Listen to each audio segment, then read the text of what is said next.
Alright, so the notation says find f when the input is -1.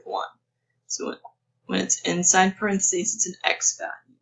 So we're looking for what is y, so that's what we're trying to find, if x is -1. So we're going to go to -1 on the x-axis here.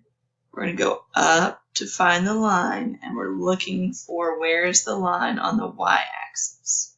So it's 1, 2, 3, 4, 5, 6, 7, 8 up on the y-axis when it's at -1 on the x-axis. So we're looking for this ordered pair.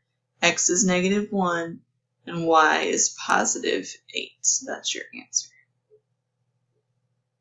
So again, it's just a fancy way of making an ordered pair for each coordinate point on the line.